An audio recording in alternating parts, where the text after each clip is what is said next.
चले आगे बढ़ेंगे खबरों में। बड़ी जानकारी, गाजियाबाद में पुलिस और बदमाश के बीच मुठभेड़ हुई है। इंद्रापुरम नहर के पास ये मुठभेड़ हुई है। बड़ी जानकारी आप तक पहुंचा रहे हैं, जहां गाजियाबाद में पुलिस और बदमाशों के बीच मुठभेड़ में तालिब नाम के बदमाश को गोली लगी है। बदमाश के पास से लूटी हुई लॉकेट और चेन बरामद की गई। बदमाश के पास से तमंचा और बाइक भी बरामद किया गया।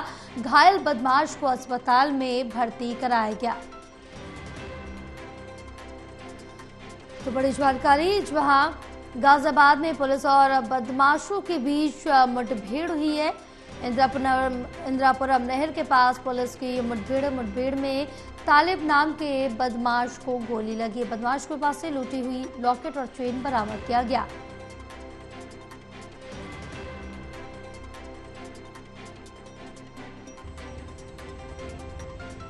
आज दिनांक 4 अप्रैल को देर रात्रि थाना क्षेत्र इंद्रापुरम में सघन चेकिंग की जा रही थी। उसी दौरान 5/6 पुलिया के पास बनी सर्विस रोड पर एक बाइक काफी तेजी से आती हुई दिखाई दी। इस पे मौके पर उपस्थित पुलिस बल के द्वारा उक्त बाइक सवार को रोककर चेकिंग कराने हेतु निर्देशित किया गया, लेकिन बाइक सवार द्वारा बाइक को न रोकते हुए काफी तेजी से भगाया गया, जिससे ये आगे फिसल कर गिर गई।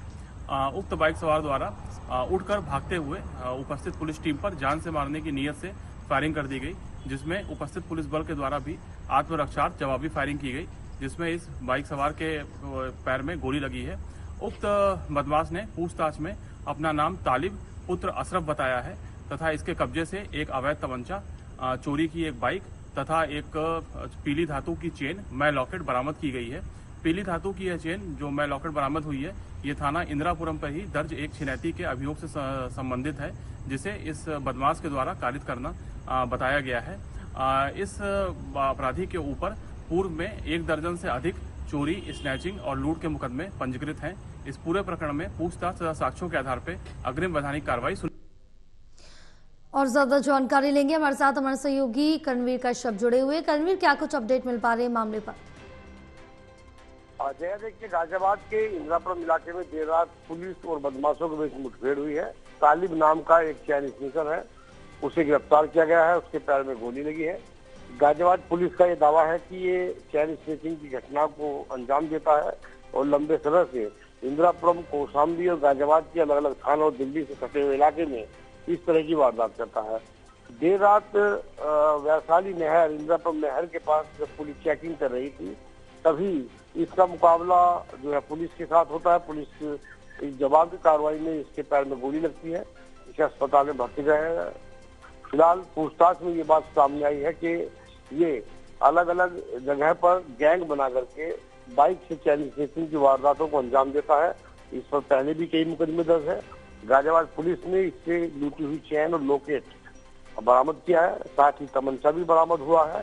चोरी की बाइक बरामद हुई है। अब गाजियाबाद पुलिस आगे की जांच पड़ताल कर रही है कि आखिर इसके गैंग में कौन कौन लोग हैं, कितने लोग हैं, कहाँ वारदातों को इसने अंजाम दिया है। जी बिल्कुल। और जो बदमाश गिरफ्तार किए गए हैं, क्या इनके भी और पहले जो रिकॉर्ड है वो दर्ज किए गए हैं? क्या इन पर कोई इनाम भी घोषित है? देखिए, गाजियाबाद पुलिस इसका पूरा आपराधिक इतिहास है उसको खंगालने में लगी हुई है। गाजियाबाद पुलिस का अब तक की पूछताछ में ये बात सामने आई है कि ये इंद्रापुरम इलाके में और लोनी इलाके में, कौशाम्बी इलाके में, खोड़ा इलाके में, जो दिल्ली से सटा हुआ इलाका है गाजियाबाद का, उन इलाकों में चैन स्नेचिंग की, छिनैती की, चोरी की घटनाओं को अपने गैंग के साथ वारदात को अंजाम देता है और फिर दिल्ली की तरफ फरार हो जाता है। यह जब गाजियाबाद पुलिस को उसे पकड़ने में बड़ी दिक्कत आती है, तो देर रात जब पुलिस चेकिंग कर रही थी, ये वारदात को अंजाम देने की फिराक से गाजियाबाद के इस इलाके में आया हुआ था। उसी वक्त गाजियाबाद पुलिस ने इसे धर दबोचा और इसकी पुलिस से मुठभेड़ हुई है। फिलहाल इसके पूरे आपराधिक इतिहास और इसके जो गैंग के लोग हैं उन सब तक पुलिस जल्दी पहुंचने की बात कर रही है। जी बिल्कुल करणवीर, तमाम जानकारी साझा करने के लिए बहुत शुक्रिया आपका।